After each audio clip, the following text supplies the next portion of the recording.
Hi everyone, welcome. You have joined muted and with videos off. Please keep your microphones muted throughout this presentation. We are going to be recording this and you will get a copy of that recording. If you have any questions, ask them in chat. Just type them in chat and we'll answer them at the end. So welcome everyone to our webinar on how to get the most out of app notifications. Some of you may have realized that we actually pushed out a large change to our notification system recently, so we're going to cover that. We're also going to cover just some of the basics of how to use notifications and how to get the most out of them. And today, your speakers are myself, Brett Johnson. I'm the customer success for Fliplet in North America. And Joe, you want to go ahead and introduce yourself? Yeah, hey everyone, I'm Joe and I'm the customer success manager for the UK and EU clients. So I'll be doing the kind of slide presentation today, and then a little bit later, Joe will take us through a live demo of the notification system in Fliplet Studio itself. Again, I see a handful of people joining a little later. Please keep your microphones muted. Type any questions you have in chat and we'll answer them at the end. All right, so today what we're going to cover is the new notification system. What are the different notification types? When do you use each notification type? The notifications interface itself, what it looks like in Studio, and how to send notifications to specific people at specific times. This is the new upgrade that we've launched. And then how to actually use it. Joe's going to give a live demo of adding a few things and testing it out. And then we'll answer all of your questions at the end. Okay, so what are the different notification types? This is one of the most common questions we have. There are two notification types that you can use in Fliplet, push or in-app. A push notification, most of you should be familiar with. It's the same notification you get with basically any app on your phone, on your lock screen, on the home screen, anywhere on your phone you get that notification.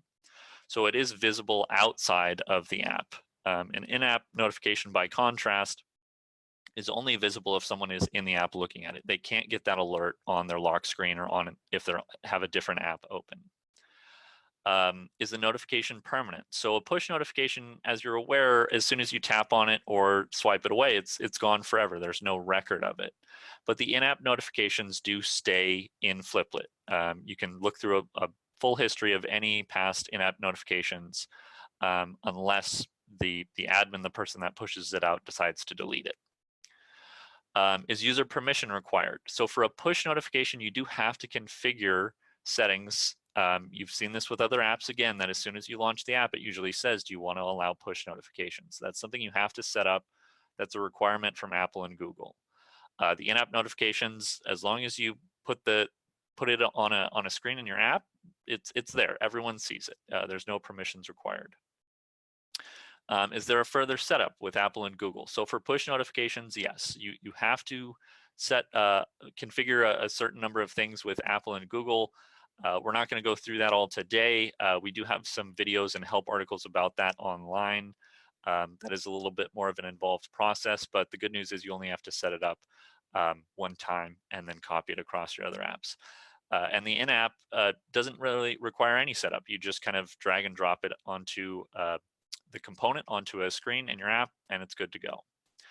Are they available on web? So push notifications are not. They can only go through Apple and Google services.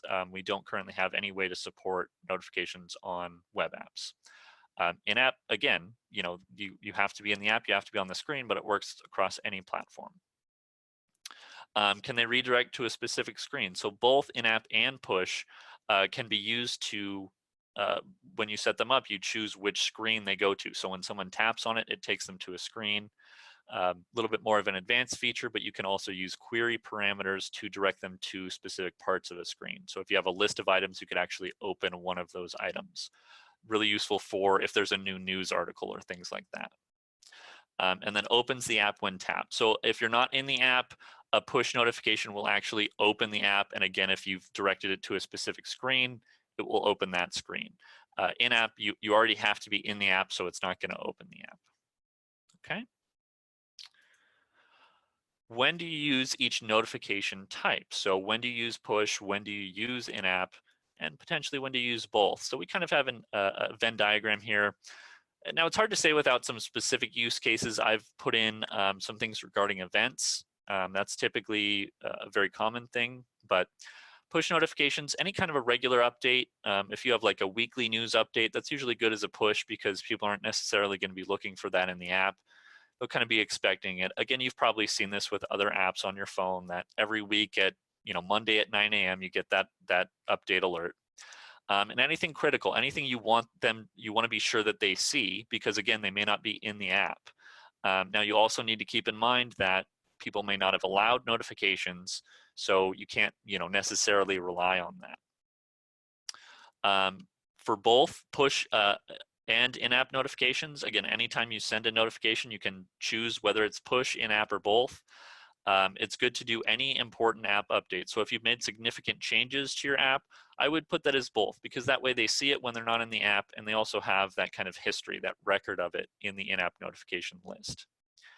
And event updates. So for events or different things, anything like a change for the venue or transport, a change to a session.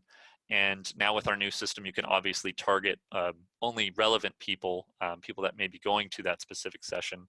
But again, it's good to have it as both because the push notification may just get swiped away, or someone may not have enabled it. And having an in-app will let them be able to see and realize, oh, you know what, they did change that. I forgot I'm in the wrong room or something.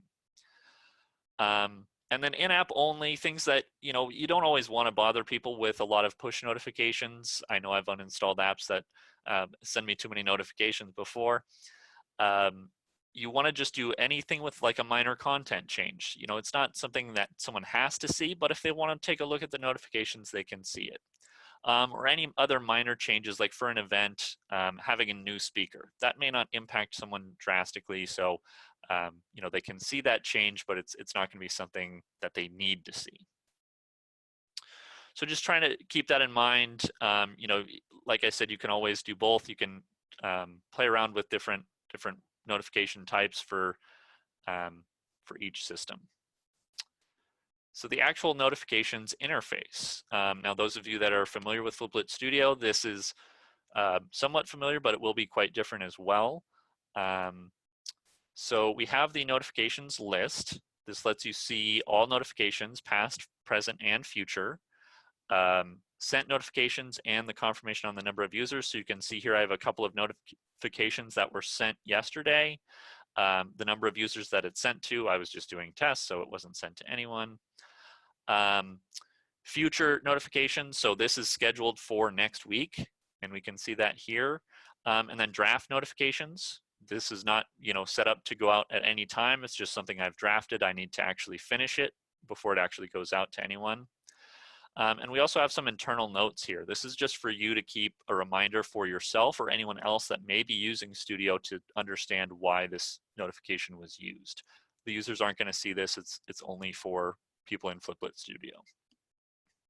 So that's just a brief overview. Again, Joe's gonna use this system, and you'll be able to see it live. The notification settings. There are more configurations, again, that you have to do with Apple and Google, but this is just setting up the pop-up message that appears to have people accept or deny. So you have to have this.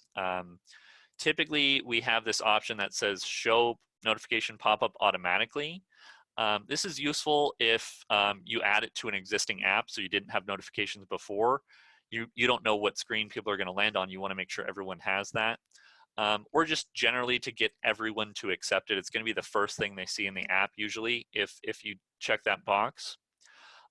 Otherwise, you can take this little bit of code and you just paste it into the screen JavaScript. There's developer options, and you just paste that in. And that will trigger it only on that specific screen. You don't want to do that on multiple screens, only do it on one.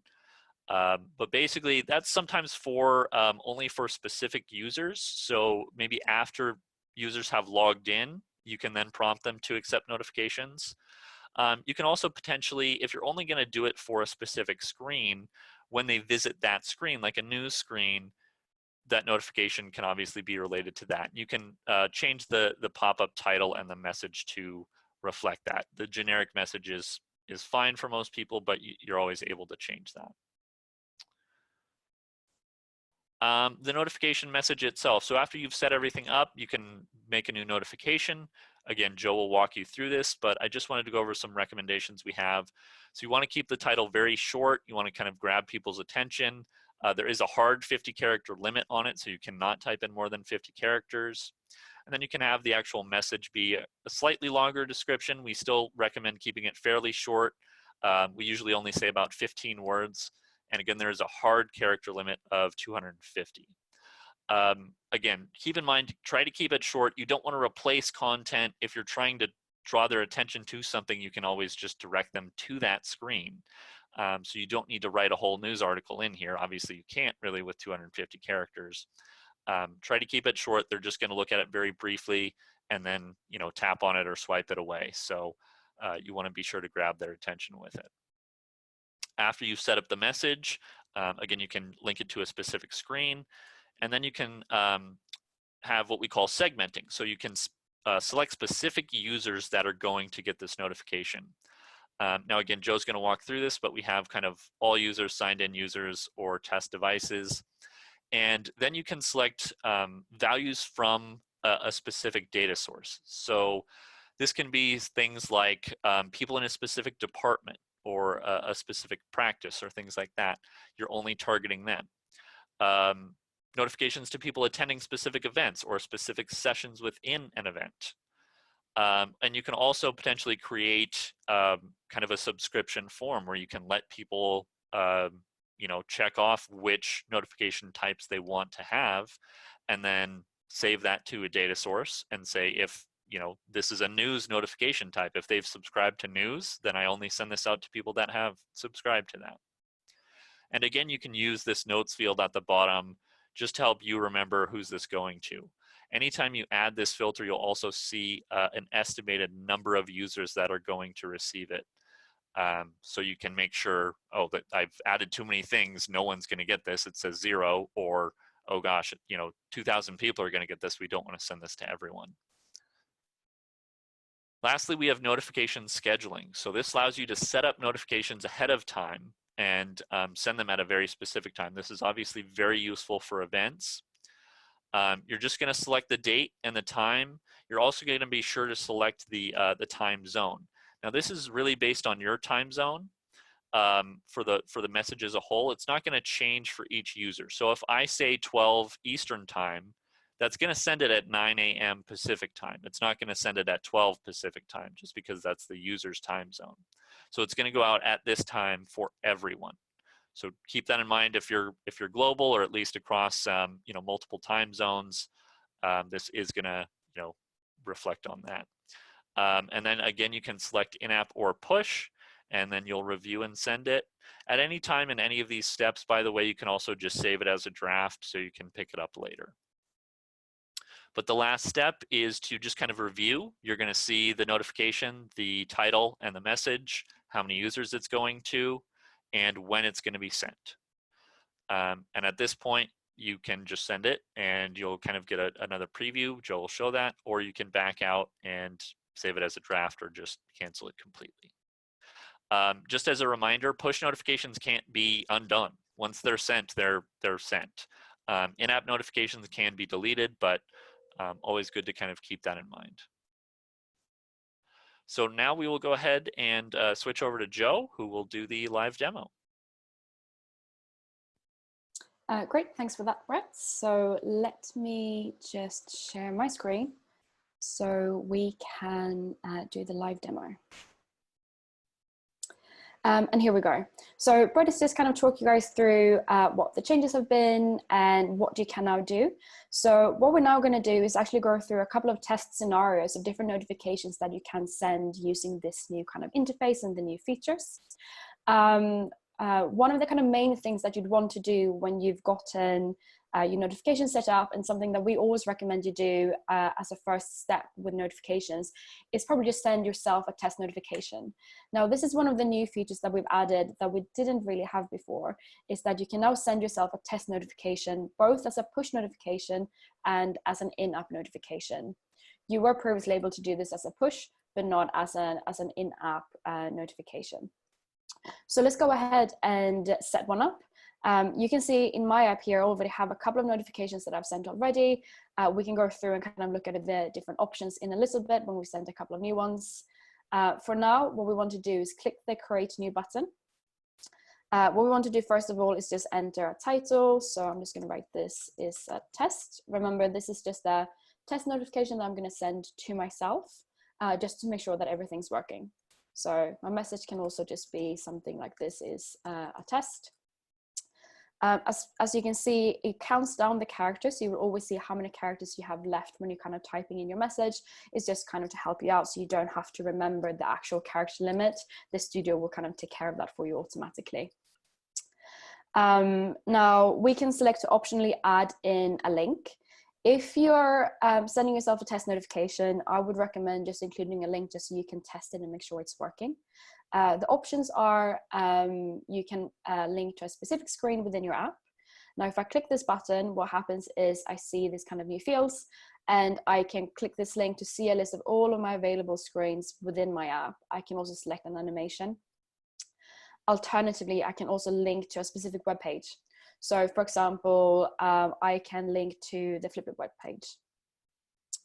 And so once I've added in my link, we can click next. But anytime during this process, I can also just go through and save it as a draft if I want to come back to it at any time. You can see this is now added here at the top. We can see our title, we can see the message, we see this as status of draft, and we can see that I've added a link. Now to go in and kind of complete this, to actually send this to myself as a test, what we'll do is we'll click the edit button, and it'll take us into the edit interface again. Now we can change the message if we want to, but at the moment I'm happy with this. So I'm just going to click select recipients. And here we're going to select who we want to send this notification to. And so because I just want to send this to a test device, I'm going to switch the preview here and say just test devices.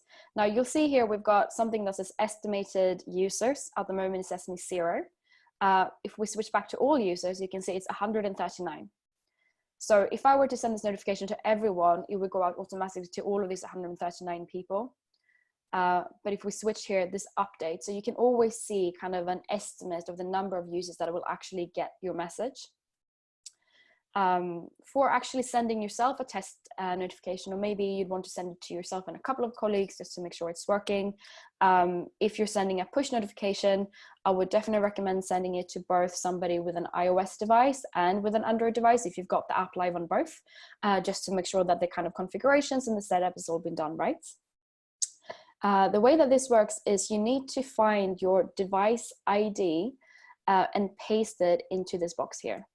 Now, this kind of explains this for you, but just to let you know that a device ID, you can find this if you go into your app and click on About This App. Usually you can find About This App at the bottom of your hamburger menu. If you tap that and it opens, you should be able to see a device ID, and that's what you put in here. If you're sending this to multiple people, just separate them with a comma in between, and you should be able to see the number of users this will be sent to. So you can see this is now only going to one user, which is me. Optionally, we can add some notes.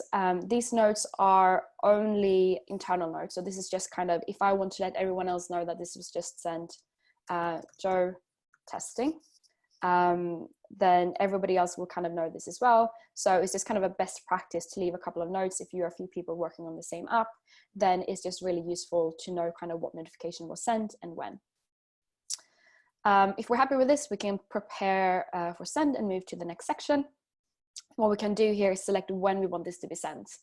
Because this is a test notification, I want this to be sent now because I would like to see my notification straight away. I want to test both in-app notification and a push notification. But if I wanted to test just in-app, I just deselect the push. If I want to select just push, I deselect in-app. So it's pretty straightforward and pretty quick to do. And for this use case, I'm going to send both. If we then click review, we get to see a preview of what the push notification will see.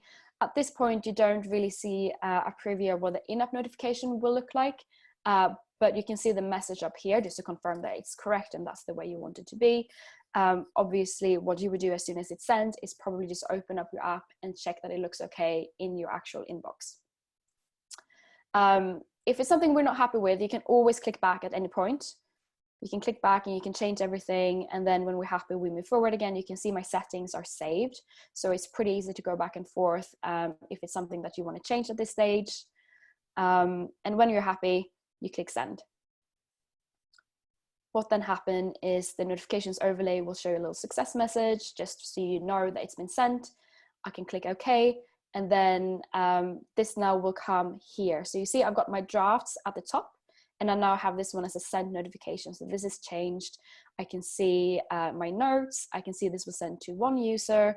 And the difference kind of between, if we look at something that's saved as a draft versus something that's actually a sent notification, as Brett already mentioned, a draft notification, you can come back and edit this at any time. Once this notification has been sent, the edit button disappears and you don't have this option anymore. What you can do is you can copy this notification if you want to create a duplicate. This is really useful, and I'll show you this in a little bit. If we want to do segmented notifications and send them to different types of users, it's really quite easy to use the copy function to create duplicates of the same notification and maybe just change, the target audience. Another thing that's different for send notifications is we've got this button here, which shows us the push notification results. So if I click this button, it will tell you how many devices received this notification and how many kind of batches were sent. You can also delete a notification. Bear in mind that deleting the notification from here, that will also delete it from your notification inbox. So deleting it here will delete it from the inbox, and it will also delete it from this list. So that's how you can send yourself a kind of test notification just to make sure everything's working. Now let's go in and have a look at how can you send a notification to all of your app users. Now, one of the use cases that Brett mentioned was event apps, for example. Event apps are really good to use for notifications, mainly because you want to constantly kind of communicate maybe changes in the agenda or changes in kind of room numbers to any users. So with that kind of in mind, what we can do is we can click on the create new button.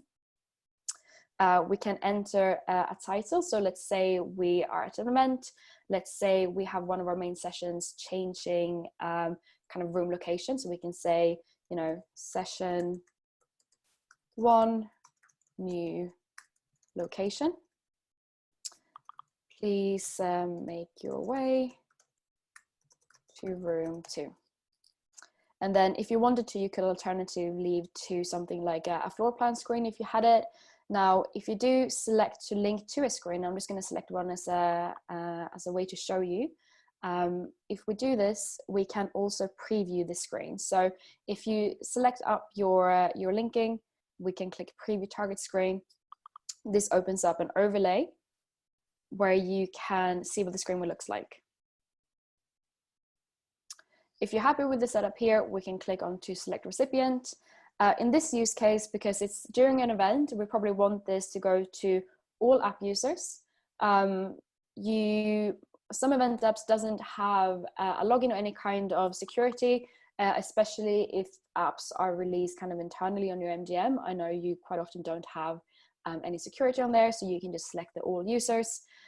Some apps that are live on the public app store, sometimes they will have some screens in the app that are kind of public and open for everyone to see, and some screens that are kind of locked behind like a level of security authentication. What you can do for those screens is, in those cases, is select this option, which is signed in users only. So you can see in this instance, our estimated delivery is actually changing quite rapidly. So it goes from 139 to only 14 users. So it really just depends on your use case. In this case, we can just go all users because we want everyone to know about this room change. Then if I click prepare for send, we can decide if we're going to send this now or later. At the moment, I'd want to send this at this time because it's an urgent change and it's not something that you'd maybe have visibility to kind of schedule it for a later time. So I'm just going to select this for now. Because the kind of notification this is, it's urgent. It's something that we want users to see even if they're not in the app. We definitely want this to be a push notification. Now, it's optional to also have it as an in-app notification, What I would say in this use case is if you think it's relevant for the user to know this, even after the kind of session is passed, then you can also send this as an in-app. But in this case, I don't actually think it's relevant, so we can just deselect this option. If I then click to review, it will show you just the preview for what the push notification will look like. You see, we don't have the message kind of showing above because we're not sending this at the moment to the inbox notification. So I'm just going to go ahead and send this notification, and you can see it's been successfully sent. Again, when you've sent a notification, it kind of appears here in the list, so you can see when it's been sent, and again, you can go through and see all of the history of it. Now, one thing to note is when you've sent a notification as a push notification, you see we're missing the delete option. The reason for this is that once you've sent a push notification, there's nothing really for you to delete. It's sent automatically. You can't take it back, you can't edit it, and you can therefore not delete it. Whereas this notification here was sent as an in-app notification. So deleting this deletes it from the inbox itself. So that is our kind of second example of how to send a specific notification to all of your app users that needs to go out instantly. Now let's look at the more kind of specific features that we've just launched, which are things like sending notifications to some users at a specific time. Now, this app that I'm kind of using to show you this with is an app that we kind of use internally with Fliplet for things like HR, for things like submitting expenses and so on. So what we can do is we can say, we're going to send a notification to remind the Fliplet team to submit their expenses. So what we can do here is we can write a title. Let's say it's time to submit your expenses. And then what you might want to do is kind of personalize this per department. Now, maybe different departments have different sets of rules. Maybe they have different managers that are kind of approving their expenses. So maybe what you actually want to do is kind of customize this message per department. So what I'm going to do is I'm just going to write a message to say, make sure you submit your expense for Jane Doe to review. Let's imagine Jane Doe is our manager, right? And then what we're going to do is we might want to link this up to a specific screen in the app. We might want to just leave it as it is. I'm going to go ahead and select our recipients. And then here is where we can kind of create our segmented lists of users that we want to send this notification to. So what I'm going to do is I'm going to first of all select only signed in users, because I know everyone that I want to send this notification to should be signed in. And then what I want to do is click the add filter button. Now, once I click this button, you can see there's a couple of new fields kind of showing up here. The way that this works is it says here, all recipients must match all of the following kind of rules that you're setting up. Now, these rules needs to somehow be mapped in your kind of user data source somehow. So we can set up different rules to say, you know, if you're in this department, show the notification. You just have to make sure that somehow the app will know what department each user belongs to. So I know in my data source, I know that the column of my title is department. So I'm just going to type that in here. And now you're going to have to kind of double check with your data source to see that the column titles are exactly right. This notification screen, there's no kind of relationship to kind of help you along with this. So what I kind of recommend you do is before you kind of go in to do this, if you're uncertain, just take a quick look in your data source, copy the name of your column, and then just paste it in here so you know it's exactly a match. And so once we've decided what column our kind of segmentation is coming from, then we're going to look at the actual rule. So if we look at this option, we can see we can have equals, not equal, is one of, is not one of, and so on. So this is quite good because what we can really do is we can kind of specify what departments we want to send this to. So for example, if I want to send this to a couple of departments, what I can do is I can send department is one of, and then let's say we can say sales. And again, you should be able to see that this estimate is updating, so we now have 2 people. And maybe I also want to add the customer success team. And again, you should be able to see that this is updating. And if it's not updating, then the best way to do is just double check your values. And I can see here that I didn't get this right. And again, the reason is that it needs to be exactly the same as the different departments are added in the kind of user data. So I'm actually going to give this another go, and I'm going to say customer success. And here we can see this is now updating to 8 users. So I know this is right. I know I'm expecting this to go out to about 8 people. Again, if I wanted to, I can write some notes. So I can say reminding CS and sales about expenses. And then we can hit next to prepare for send. If you wanted to have multiple rules, you can do that, and you can just kind of click here to add new filters, and then you can remove them if you don't want them. Anytime, remember, you can save this as a draft and come back in and finish it off if you're uncertain about, you know, your data source column or the values that you have, or if you just want to double check that you're kind of getting the right amount of users that you're expecting. You can save it as a draft and then come back and finish it off later on. But now let's go ahead and prepare for send. For this kind of notification, what I can do to make my life a lot easier is actually schedule this to send at a time that is kind of convenient and when I want people to be reminded about it. So what I'm going to do is I'm going to click later, and I'm going to say I want people to be reminded on Monday, and I want people to be reminded maybe at 10 a.m. GMT. Now, with the time zones, the way that this works is if I schedule this for 10 a.m. GMT, it means that all of my users will get this notification during this time, no matter where they're based. So for example, if we take the customer success team in Fliplet as an example, I'm GMT, I'm based in London. Brett, who was doing the presentation, he's based in LA. He would get this, you know, at 10 a.m. our time. So this is sent at the specified time zone here. If I wanted to send it at Brett's time zone, then I could go through and I can find it here and send him maybe a separate one if I wanted to make sure he gets it in his time zone. And because of the type of notification this is, I want it to be both push and in-app. The reason being is I'm expecting people not to be in the app, so I want to really remind them even if they're not in it. So I'm going to keep this as a push. I also want them to, next time they open up the app, to be reminded about it again. Maybe they don't do it straight away. Sometimes we all kind of just look at our notification but think I'll deal with it later, which is why I also want to have the reminder for them in the in-app inbox notification. So I'm happy with my settings here. I'm going to click review, and I'm going to just check that I'm happy with everything, and I am.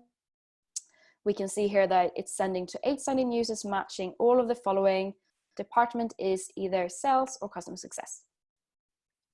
So I'm happy with this. I'm also happy with the time I've scheduled it for. So I'm going to click schedule and OK. So we can see now my new notification is here. Until it is sent, you will still be able to edit it. So this is one of the really good things about kind of scheduling notifications. Until it is sent, you will have time to go in and schedule it. You can also delete it if you want to, and that will just kind of cancel it, and it will never be sent either as the push notification or as the kind of inbox notification. Now, so this is an example of kind of how to segment notifications. It's also a good example of how you can schedule them for the future. Now, let's say I've sent this to 2 departments in Flipweb. Let's say I want to actually send it to a 3rd department, but I want to, again, customize the message because they have a different manager. What I can do to make my life easy is I can click copy.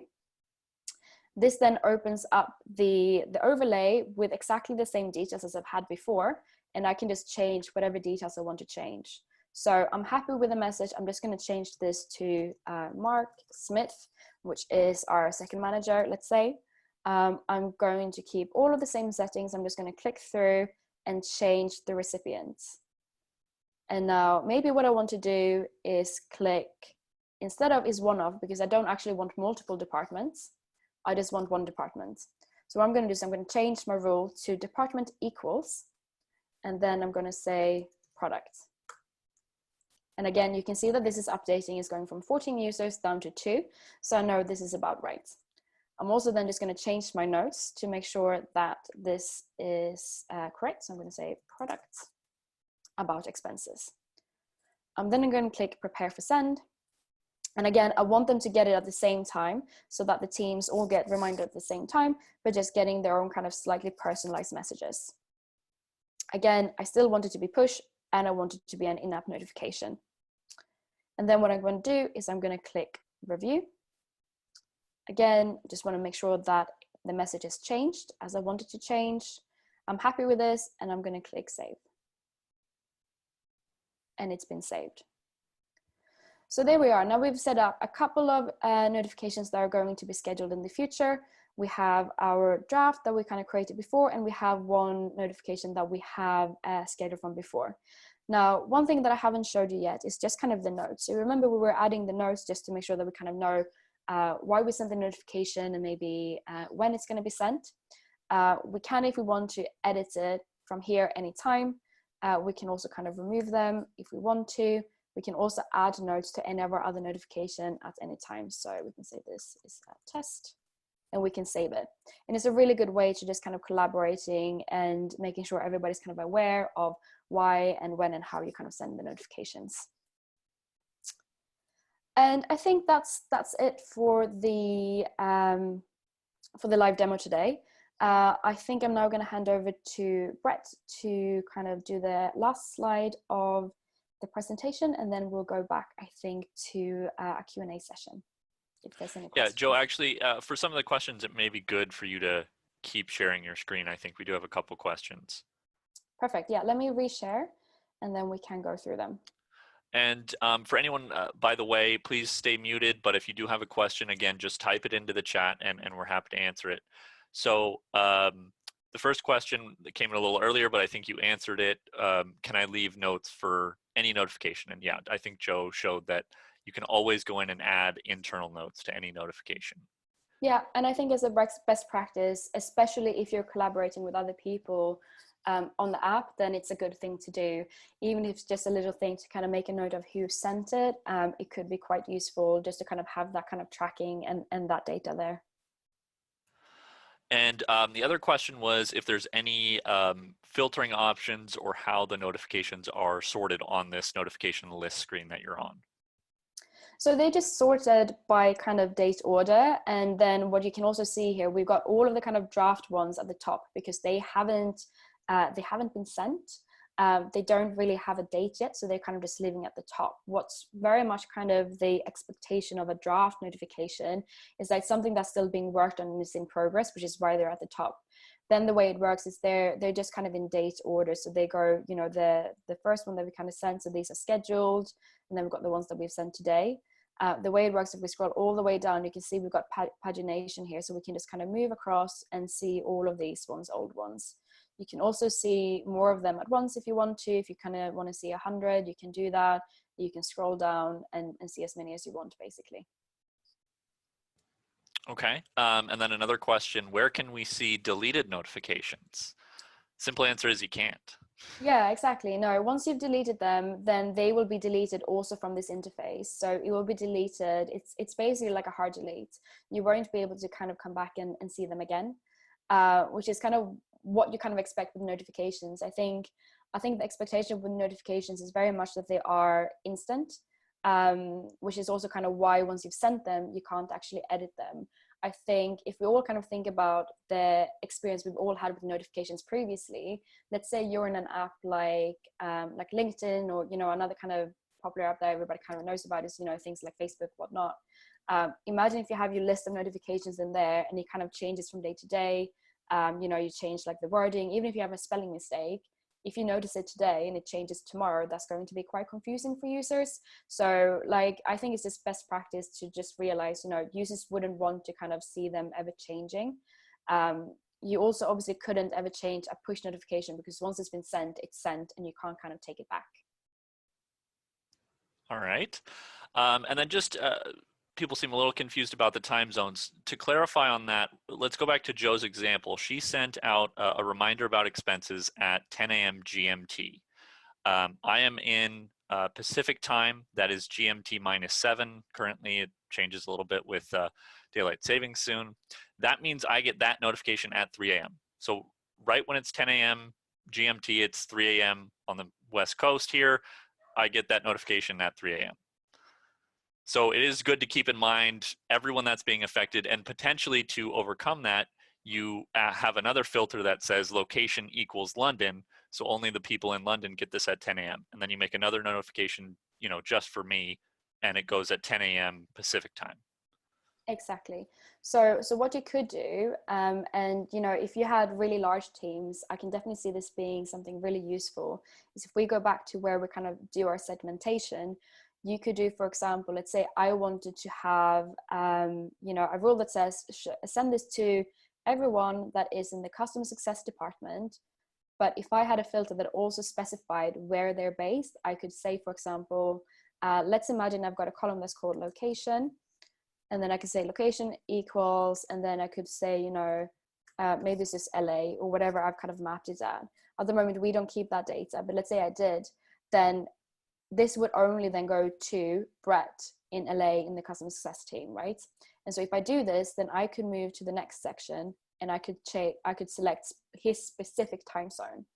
And then if I wanted to, I could go through and copy the same notification, change maybe the location to London, and then set the London time zone to GMT. That way, Brett will get his notification at his 10 a.m. and I will get my notification at 10 a.m. Okay. Are push notifications saved into the in-app inbox afterwards? So no, push notifications, if they're just a push notification, are saved in the notification list for you to see as an admin in Studio. But they're not, if they're not selected as in-app notification right there on Joe's screen, they're only a one-time notification. And the follow-up kind of question to that is, will earlier push notifications be sent to users who signed into the app later? No, if they haven't allowed push notifications at the time that the notification is sent out, and again, that could be in a future date, but if they haven't allowed them on their device, they will not get the push notification.